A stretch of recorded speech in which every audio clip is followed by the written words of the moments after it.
மாதிரி நம்மளும் பண்ணலாம் அப்படின்னு நினச்சிட்டு இருந்தபோது என் ஆஃபீஸ் வந்து ஆஃபீஸ்லேருந்து வீட்டுக்கு போகிற வழியில் வந்து ஆழ்வார்பேட் மயிலாப்பூர் ஒரு சிஸ்டர் கன்சர்ன் அந்த வழியாக தான் நான் டெய்லி வந்து வண்டியில் போவேன். ஸோ ஒரு இளநீர் கடைக்காரர் வந்து பயங்கரமாக அட்ராக்ட் பண்ணார். யார் இவர் அப்படின்னு தெரியாது எனக்குலாம். ஒரு 3 நாள் பார்த்தேன். என்ன அப்படின்னா அந்த 3 நாளுமே அவர் கடையில் வந்து ஒரு 2 போர்டு இருந்தது. சாதா இளநீர் 20 ரூபா, செவ்வல் நீர் 25 ரூபா. எனக்கு வந்து செம்ம ஷாக். சரி பழைய ஸ்டாக் எவனோ ஒருத்தன் விற்கிறான் அப்படின்ற மாதிரி நினச்சிட்டு நிறுத்தாமே போயிட்டேன். 3 நாளுக்கு அப்புறமும் பார்த்தா அங்கே 2-4-5 பேர் குடிச்சிட்டு இருந்தாங்க. ரொம்ப கியூரியாசிட்டி தாங்காமல் சரி எப்படி தான் இருக்குது இந்த இளநீர் அப்படின்னு சொல்லிட்டு வாங்கி இளநீர் குடிக்க போனால் நல்லா இருந்தது, ரொம்ப நல்லா இருந்தது. எப்படிண்ணே உங்களுக்கு 20 ரூபாய் 25 ரூபா கட்டி போறியாதுன்னா அப்போ தான் அது ஃபஸ்ட் டைம் அவர்கிட்ட நான் பேசுகிறேன். அவர் வந்து கிட்டத்தட்ட ஒரு 15-20 வருஷமாக 97லேருந்தோ ஏதோ இளநீர் வித்துட்ருக்காரு. அவரோட ஊர் வந்து கோயம்புத்தூர்.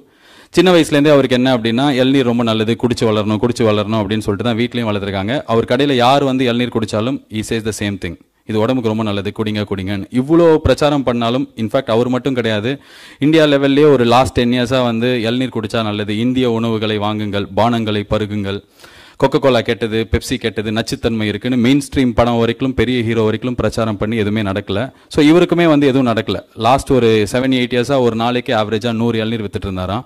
என்ன பண்ணுன்னு தெரில, ஆனால் எதாவது பண்ணணும்னு தோணுச்சு. ஸோ எனக்கு வர லாபத்தை கம்மி பண்ணிட்டு 40 ரூபாய்க்கு வாங்குற 16 ரூபாய்க்கு வாங்குற இளநீர் 20 ரூபாய்க்கும் 30 ரூபாய்க்கு 20 ரூபாய்க்கு வாங்குற இளநீர் 25 ரூபாய்க்கும் விற்கிறேன். இப்போ வந்து எனக்கு 100 காய் விற்றது, இப்போ 600 காய் ஒரு நாளைக்கு விற்குதுன்னாரு. எனக்கு செம்ம ஷாக்கு. ஒரு சாதாரண ஒரு மனுஷன் ரோட்டில் இளநீர் விற்கிறவர் அவரோட லாபத்தை கம்மி பண்ணி 600 பேர் வந்து அவர் இளநீர் குடிக்க வச்சிருக்கார். ஒரு 10 வருஷம் 20 வருஷமாக நம்ம பிரச்சாரம் பண்ணுறோம். எக்கச்சக்க பெரிய இடத்துல போனால் இந்த கோக்கெலாம் குடிக்கூடாது, குழந்தைங்களுக்கு வந்து அது சரியில்லை இப்படிலாம் சொல்கிறாங்க. யாருமே கேட்டது கிடையாது. பிகாஸ் கடைக்கு போனால் 10 ரூபாய்க்கு எனக்கு கூல்ட்ரிங்க்ஸ் கிடைக்குது.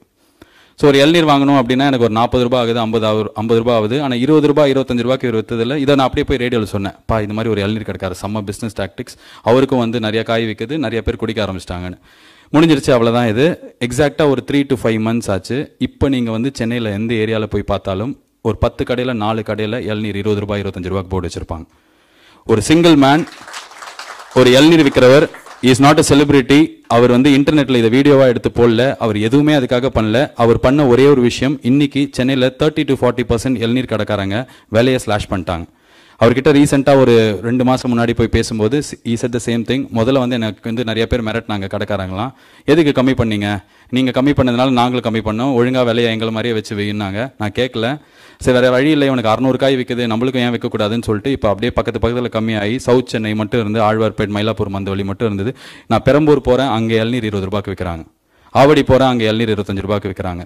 ஸோ ஒரே ஒரு மனுஷன், ஒரு இளநீர் கடைக்காரரு, அவர் வந்து ஒரு விஷயத்தை ப்ரீச் பண்ணும்போது அதோட இம்பேக்ட் வந்து எனக்கு ரொம்ப பெருசாக இருந்தது. ஸோ அந்த ஒரு இன்ஸ்பிரேஷனில் நான் வந்து சரி நம்மளும் எதாவது பண்ணலாம் அப்படின்னு ஆரம்பிச்சது தான் வந்து கைஃபோன் வீடியோ அப்படின்றது. வந்து ஏதாவது ஒன்று ஷூட் பண்ணி நல்ல விஷயமா இருந்ததுன்னா அது 4 பேர் பண்ணுவாங்களே அப்படின்னு சொல்லிட்டு, ரோட்டில் சாப்பாடு இல்லாமல் இருக்கிற பிச்சை எடுக்கிறவங்களுக்கு நம்ம மேக்ஸிமம் 2 ரூபா போடுவோம், 5 ரூபா போடுவோம், இல்லை முன்னாடி ட்ரெடிஷன் படி பழைய சாதம் கொடுப்போம். சரி இவங்கெல்லாம் என்றைக்காவது பிரியாணி சாப்பிடணும்னு ஆசைப்பட்டிருப்பாங்களேன்னு சொல்லிட்டு ஒரு 10 பேருக்கு பிரியாணி வாங்கி கொடுத்தோம். ரொம்ப சின்ன ஒரு சப்ப விஷயம் தான் 10 பிரியாணி போட்டலான்றது.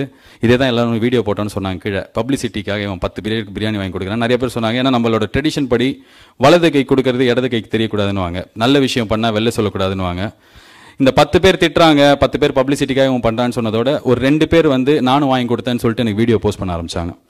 இப்போ வரைக்கும் வேர்ல்டு வைட் நான் பிரியாணி வாங்கி கொடுத்த அந்த வீடியோ வந்து பார்த்ததுக்கப்புறம் ஒரு 800-900 பேர் கிட்ட மெயில் அமைச்சிருக்காங்க, வீடியோஸ் அமைச்சிருக்காங்க. நியூசிலாண்டில் என் ஒய்ஃபுக்கு ஃபஸ்ட்டு சம்பளம் வந்துருச்சு, நாங்கள் 300 பேருக்கு அங்கே பசி ஆத்தினோம் அப்படின்னு சொல்லிட்டு ஒரு மெயில் அமைச்சார்.